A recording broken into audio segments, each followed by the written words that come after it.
All right, guys. Hey, good morning. Jennifer here, and I am here talking with Eugene Hayden. We are going to be talking about all things data this morning. So let's give a big welcome to Eugene. How are you doing? Hey everyone, hey Jennifer. I'm so glad to join and thank you so much for inviting me. And good morning, everyone. Yes, we will be talking about data, how to use data, how to maximize your chances to get a perfect job. And yeah, I'll share my story and yeah, let's talk. Yeah, let's do it. I guess if you'll just start off, let's tell the audience a little bit about you, your background, where you come from, your personal and professional history. What makes Eugene Eugene? Oh yeah, wow. It's a crazy question. I remember this question from my interviews with Google and other companies. Every time it's tricky to tell because so many things are happening in my life.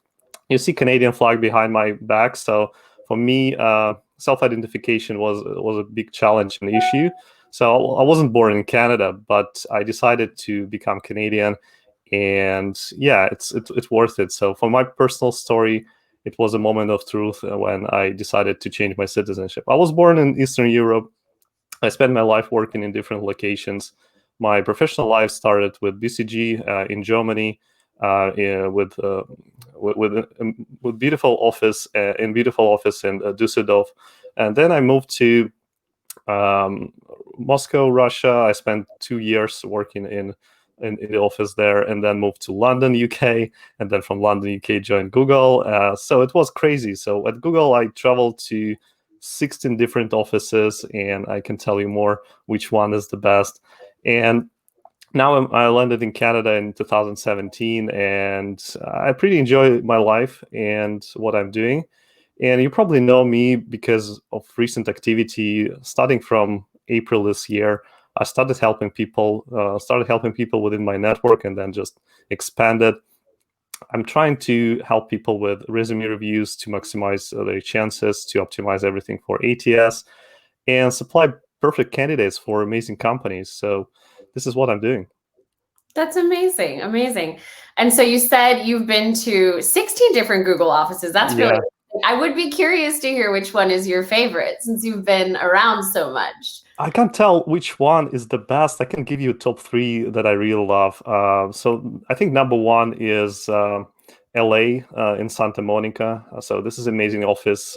It's 100 meters from the office, and there is a Santa Monica beach. So it's Venice Beach, and it's amazing. You can grab your surfboard and go surfing anytime. And food is amazing, and office design is absolutely stunning. Maybe number two, again, California. I really love YouTube headquarter in San Bruno. Okay. This is amazing. I still remember they cook vegan burgers, so you can grab some during the lunch. And maybe number three, it's London, UK. Amazing office, especially the new one. It's a headquarter for artificial intelligence, machine learning, and everything related to it. So I love it. Amazing, amazing. And which one were you based in? Which office were you actually working out of when you did work at Google? Yeah, I was between two, oh God, I think three major offices. One in Dublin, the second one in Zurich, and the last one was in Moscow because it was a huge business for LCS team, and we were acquiring new clients. So it was fast-growing market, and I was there. Wow, so very global. I had no idea you had been around to so many places. Well, we're very lucky, guys. Eugene is very worldly, and he can help us with resumes and CVs. I'm a little bit more in tune to resumes, so that's exciting to provide a little bit more insight because I know CVs are a little different. But how did you get your start? Like your love for tech? Did it start in any particular place? Have you always just been, into data and numbers and Yeah, I started as management consultant, so it's tricky because at the beginning of my career, I was doing what we can call now like a boring stuff. It was related to data, but it was still boring. Um, and I was working with metals and mining team and extracted data from different, I don't know, open pit mines or underground mines to supply this data to consultant teams to solve their analytical issues and challenges. later on, I joined to KPMG, and I was a senior consultant as within oil and gas companies. So you see, it's not related to tech at all. But then it was the moment of truth when I decided, well, everything is good. I love consulting, but I need to move forward. So probably I need to grab, I don't know, all my achievements in one, I don't know, resume and reapply, and I applied for a role with Google. And I didn't know that I can succeed. I didn't even know that it's possible. But thanks to recruiters, by the way, recruiter came back to me saying, hey, the role you applied for is taken. Would you like to apply for another role? I honestly thought somebody was pranking, and I didn't know that it's true.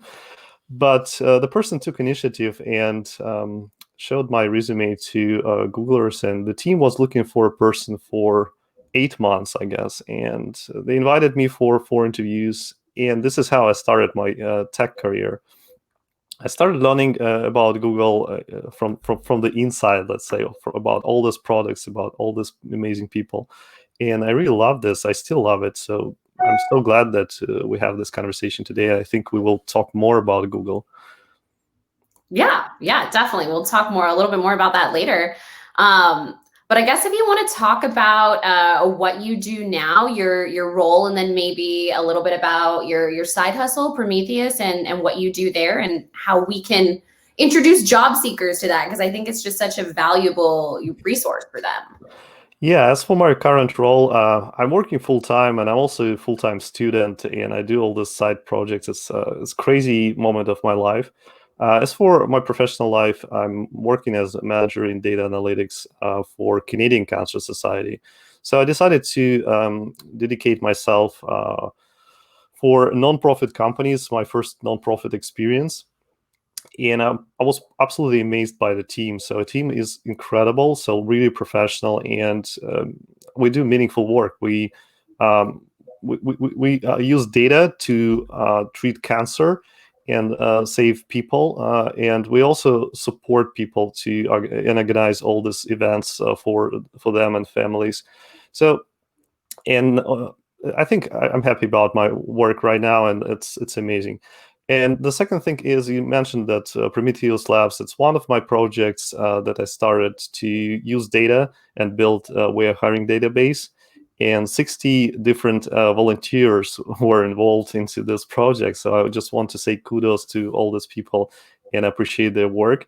And we built this way of hiring database that went viral, and I think more than 500,000 people use this database.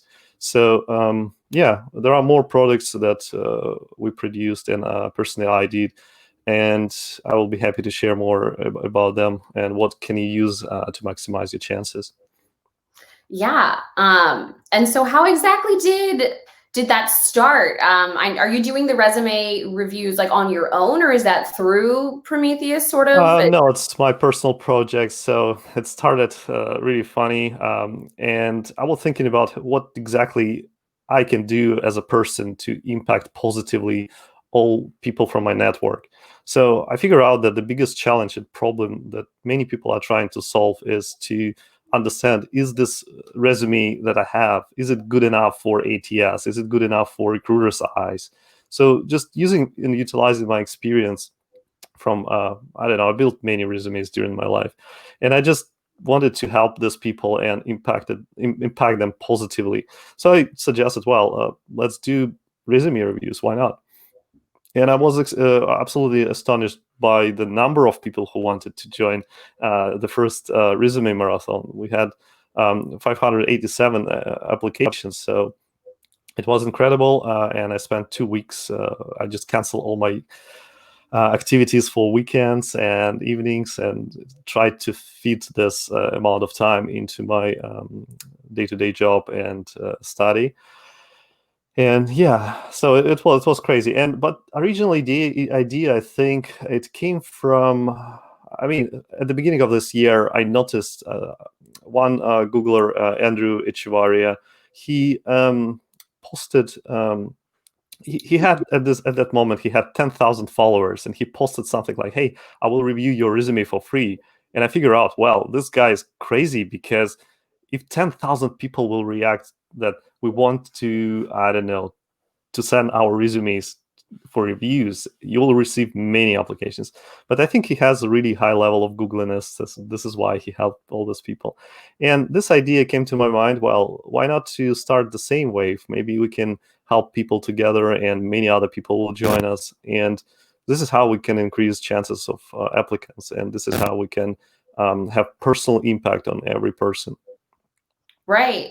And I know you are putting them through like a sort of different ATS and then also like reading it through yourself. So it's getting like a double kind of skim, and then you're giving people scores accordingly, correct?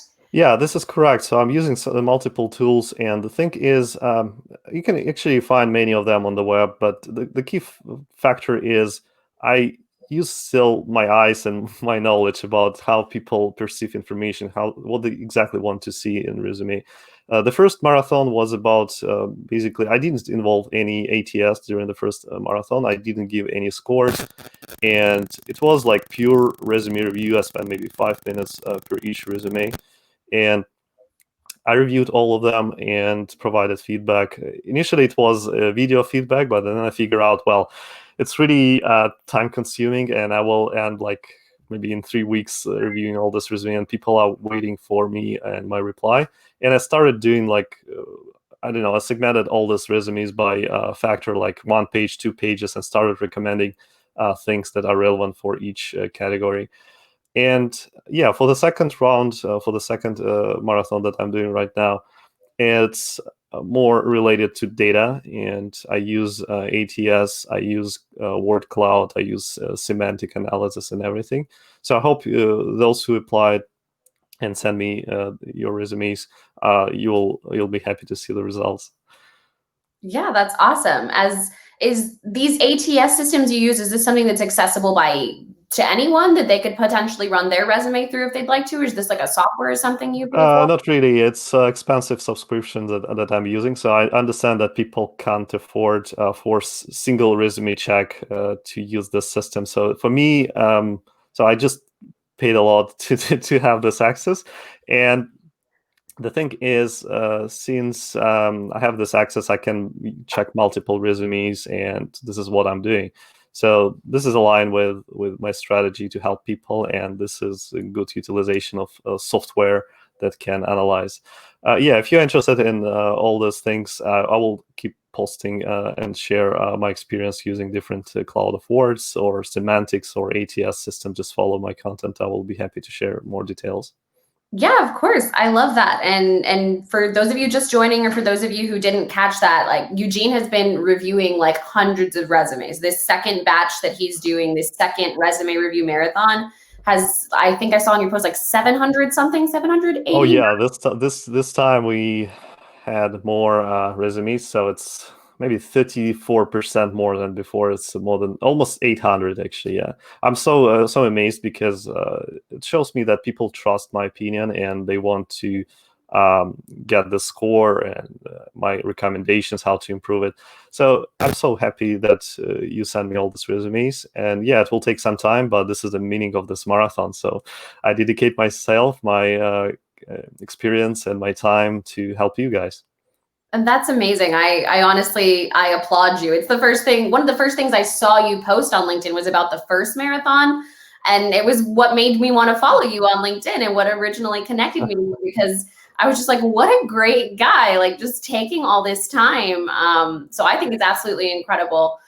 Looking forward to the third one, guys, if you're lucky enough to get on later. Stay tuned, stay tuned. And as for marathon metaphor, for me personally, during my personal, I have personal hobbies, by the way. I like running, so I'm a marathon runner. So probably this mentality came from this side. So I think in 2016 alone, I finished 5 marathons and 21 half marathons. So it was crazy year. I was at Google. I was traveling to different locations, and all these 16 offices that I visited, not in all of them, but the majority of them, I just combined working week with amazing weekend when I ran marathon. So I have big box of medals, and it's pretty heavy. I don't know what to do with this. So I have San Francisco Marathon, I have Santa Monica Beach, Hollywood Marathon, many others. Half of Europe, actually. That's amazing. It just speaks to like your perseverance and your drive. I love that. Yeah. So I guess let's talk about the data and the resources, a little bit more about the spreadsheet you've put out for job seekers and how they can use that to their advantage.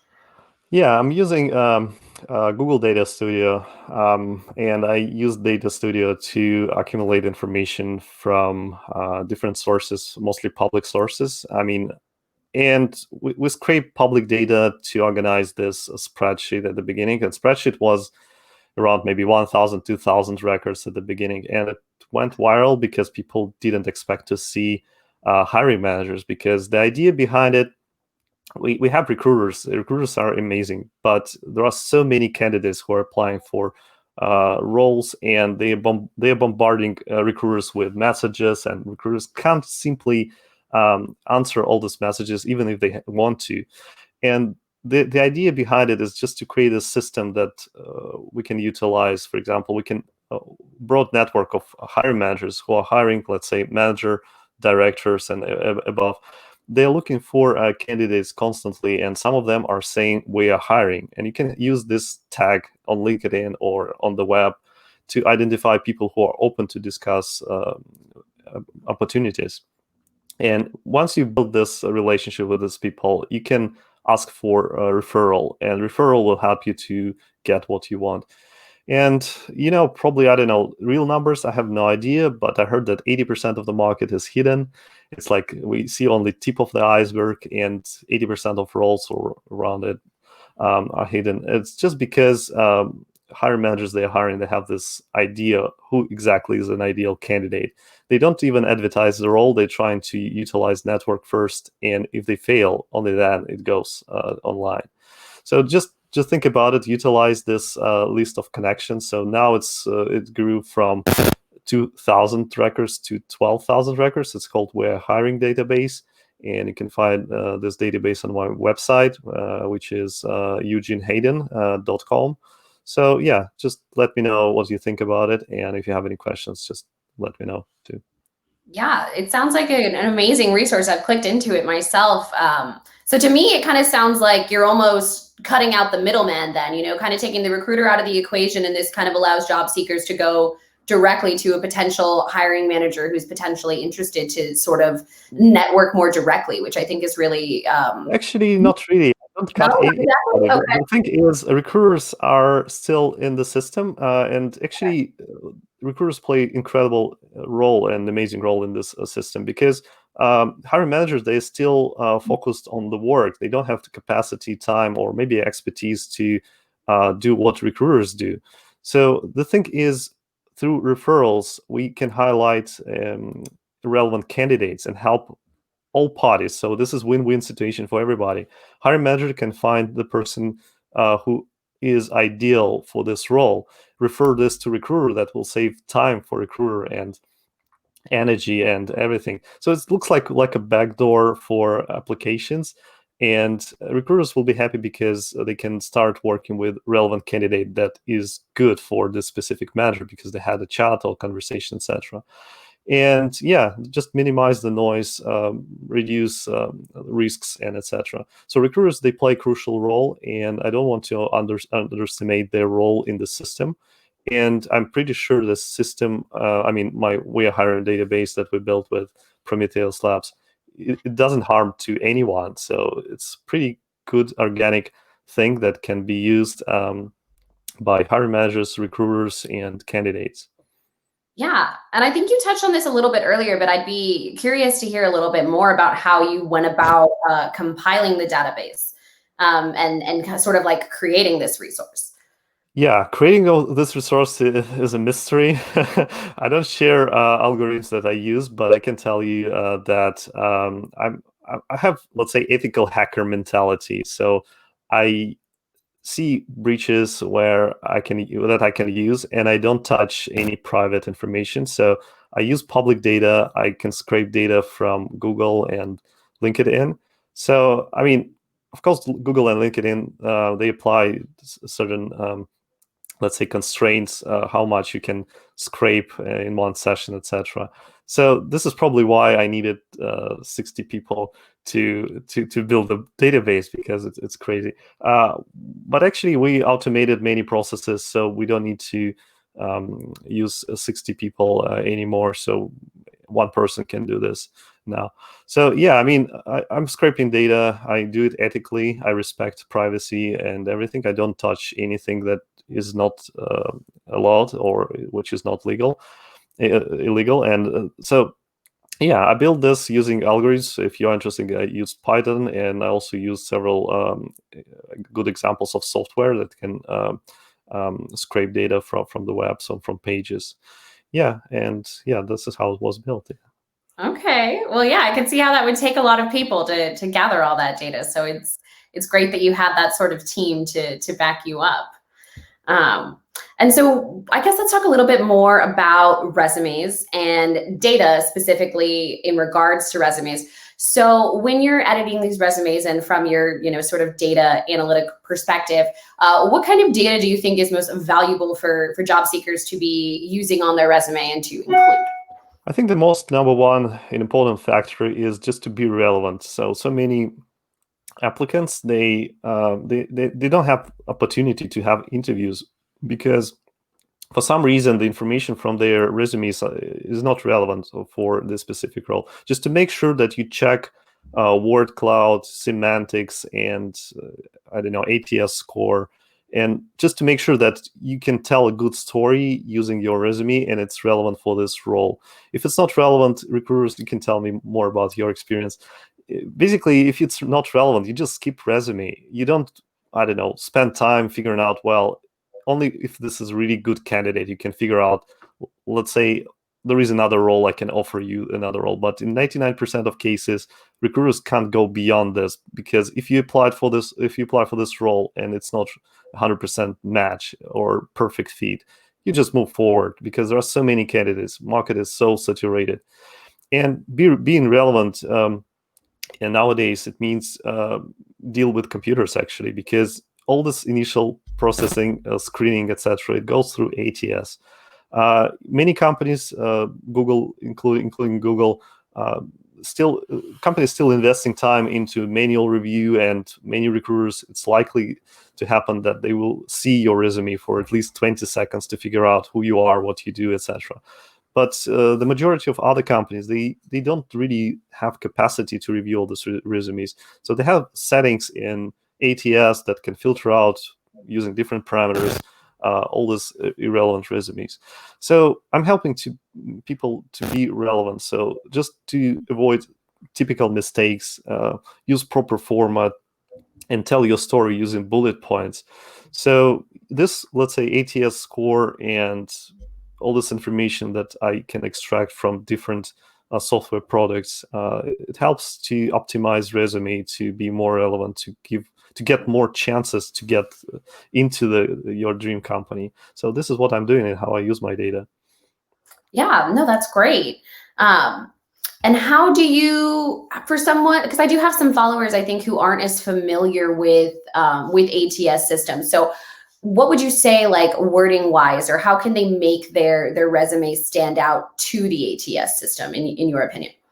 Yeah, in my opinion, there are several factors. First of all, it's keywords. It's simple idea. You have different keywords in your resume. You have different keywords in job application. They should match at least, I don't know, 70-80% or whatever. And if there is a match, if you use similar keywords or keywords that are required by the system, you have better chance to be relevant. Another component is semantics and, let's say, even grammar or structure or something related to your resume, how you describe your experience, how you use active verbs, how you structure everything. So it's also evaluated by the system, and it gives another score. And the last thing is about format. So you can tell the same story in many different ways. So your story may be perfect, but it will never be heard because the format wasn't, I don't know, wasn't good enough for application. For example, there are ATS-ready resumes that are structured properly for ATS engines. And some people, they use images or tables. Don't use these things. ATS doesn't like it, and it will give you lower score. It's not about discrimination. For example, if I use my avatar on resume, I will be discriminated. No, it's just this information is not relevant for ATS. So ATS will likely to skip this information. And tables, yeah, I think some engines, several engines, they have issues reading tables. Some people create resumes using LaTeX. Don't do this. Just use regular Word. I don't know, extract everything into PDF. Make it simple. Make it actionable and impactful. And ATS will filter out your resume and show it to recruiter, and recruiter will be happy to read this beautiful structured resume. And yeah, everybody will win from this situation. You can be creative, but don't take too much risk. Just do what works perfectly, and I will happy to be useful and share my thoughts how to do it. Yeah, no, I couldn't agree more. I always tell job seekers to keep it simple, not only for ATS, but just for clarity and just ease of reading, and just because it's a lot of unnecessary, hoopla. We don't need all that on a resume. Keep it impactful. I love that. Love what you said. So how can we, in your opinion, better empower people who may not feel as comfortable with data? I know, like, math was never my strong suit. I do what I can, right? But what would be some of your tips for ways we can, better use data in our resumes, or maybe gather it from your work experience? Yeah, this is an amazing question. Thanks. And the thing is, I remember my training at Google, and I don't know exactly, is it still practicing, or are they still practicing this or not? There is a training, it's called, and it gives a report, it's called Discovery. And Discovery, it classifies people by different categories, like MBTI test, and there are 4 colors. Blue color is for data-driven people, analytical minds, or something like this. Red is for leaders and let's say people who want to act and do something amazing. Yellow is for social people who want to socialize, and green is for helpers who are helping people, and etc. So for each category, you need to apply a different approach. Just imagine that you are one of these categories. For example, it's easy to say that I'm blue because because I'm using data and I analyze data all the time. And if you want to convince me, just use more numbers and show me quantifiable results in your resume and percentages and absolute values, etc. If you want to convince another person from another category, you have to use different approach. So with the resume is the same. So if you want, basically it's more data driven, and let's say blue and red more represented here, because in resume we want to see achievements, which is leadership and management activities. And we want to see numbers because it's really hard to quantify your impact without numbers. So just focus on these 2 categories, because it's likely that hiring manager or recruiter, recruiter probably maybe green or yellow because it's a social person who wants to help. This is why people are working as recruiters. But for manager, it's probably blue or red category. That means they want to see your achievements and results. Just help them to see this in your resume. And this is how you can use this kind of piece of psychology and attach your piece of psychology and apply it to your resume to help people find relevant information about your experiences. So yes, I mean, this training helped me out to figure out how to communicate with different people and with different mindset. And I'm just sharing with you, you can apply this for your resume application. Just assume that people want to see numbers and achievements more than anything else. And during interviews, you can be yellow or green, be social, be happy, be flexible, and etc. Just show the whole spectrum of your colors, and I hope it will help you to achieve your goal. Yeah, no, that's great. I love that. Tailor your resume to the specific job, and if you know the people, try to tailor your resume even further, or use your different styles in the interview. So love that last bit. Before we sign off, Eugene, anything else you'd like to add for the job seekers out there before we go? Any last tips or tricks or resources?